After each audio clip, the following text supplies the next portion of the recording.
बात करने के लिए लॉगिन करें www.astrotak.com। दोस्तों नमस्कार, मैं हूं डॉक्टर श्रीपति त्रिपाठी। आइए इस वीडियो के माध्यम से जानते हैं कि जन्म कुंडली में होते हैं 10 अशुभ योग। क्या आपकी जन्म पत्रिका में तो नहीं है यह योग? जानने के लिए देखिए यह पूरा वीडियो।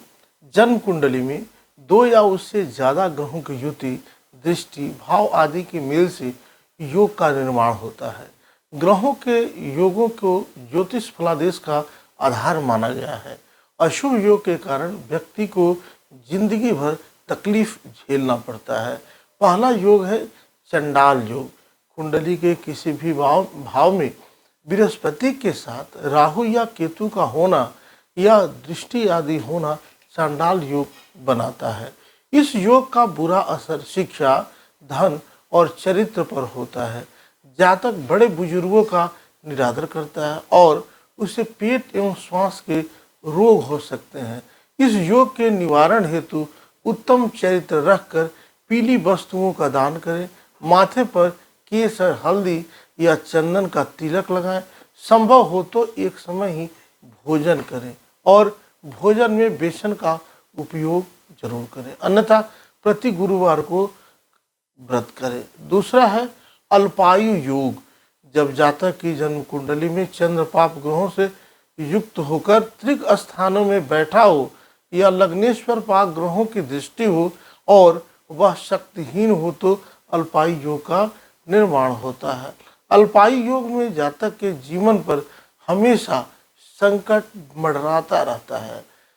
ऐसे में खान पान और व्यवहार में सावधानी बरतनी चाहिए।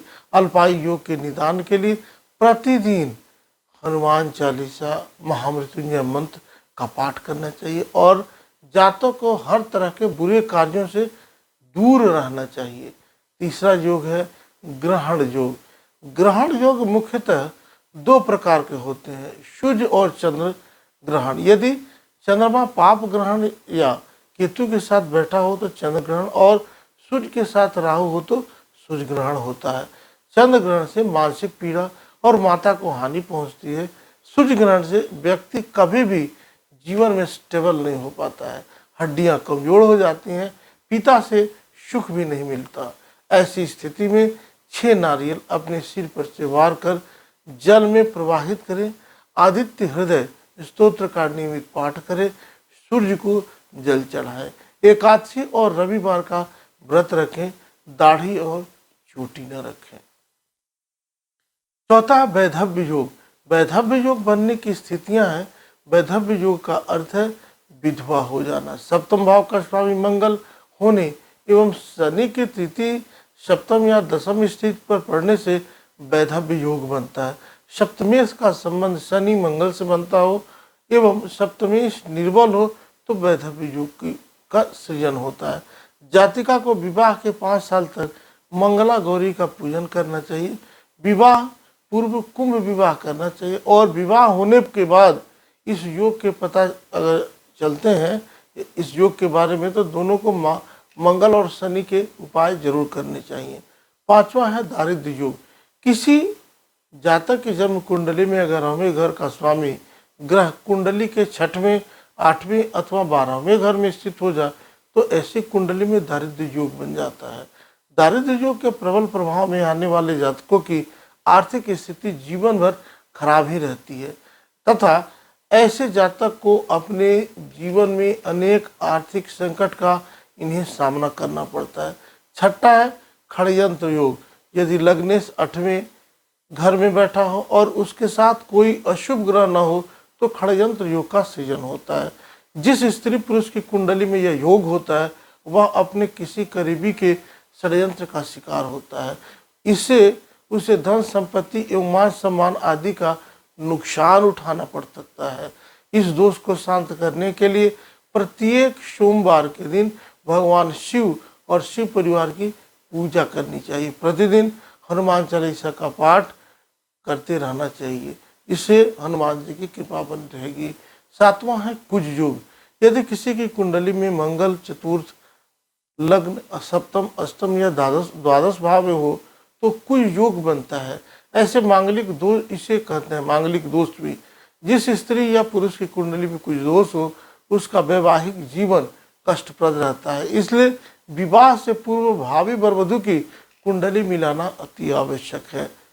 यदि दोनों की कुंडली में मांगलिक दोष है तो वह विवाह जो किया जाना चाहिए।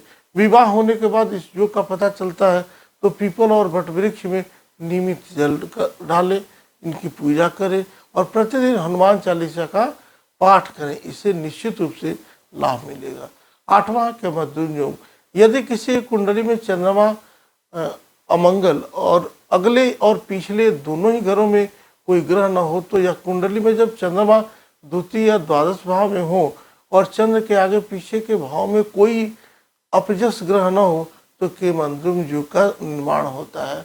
इस योग के चलते जातक जीवन भर धन की कमी, रोग, संकट, वैवाहिक जीवन में भीषण कठिनाई और भी समस्याओं से जूझता रहता है।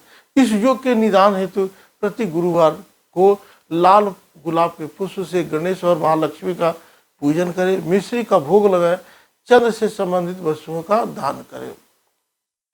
अगला है और 9वां जो है अंगारक योग। यदि किसी की कुंडली में मंगल का राहु या केतु से किसी के साथ संबंध अथवा दृष्टि संबंध स्थापित हो जाए तो अंगारक योग का निर्माण हो जाता है। इस योग के कारण जातक का स्वभाव आक्रामक, हिंसक तथा नकारात्मक हो जाता है तथा ऐसा जातक अपने भाई, मित्रों तथा अन्य रिश्तेदारों के साथ कभी भी अच्छे संबंध नहीं रखता। उसका कोई कार्य शांतिपूर्वक नहीं निपटता। इसके निदान के लिए प्रतिदिन हनुमान जी की उपासना करें। मंगलवार के दिन लाल गाय को गुड़ और प्रतिदिन पक्षियों को गेहूं या दाना आदि जरूर डालें। अंगारक दोष निवारण यंत्र भी स्थापित कर सकते हैं। 10वां है विष योग।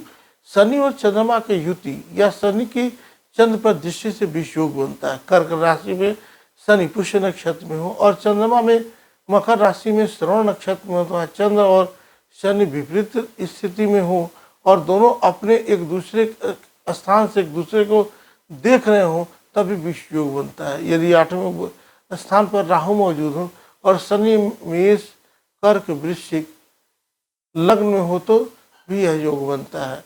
इस योग से जातक का जीवन जो है प्रभावित होता है, विष के समान कठिनाइयों वाला बन सकता है। पूर्ण विष योग माता को भी पीड़ित करता है। इस योग के निदान हेतु संकट मोचक हनुमान जी की उपासना करें और प्रति शनिवार को छाया दान करते रहें। सोमवार को शिव जी की आराधना करें और महामृत्युंजय मंत्र का जाप जरूर करते रहें। आप सब यूं ही बने रहें। मिलते हैं अगली वीडियोज़ के साथ, तब तक के लिए नमस्कार।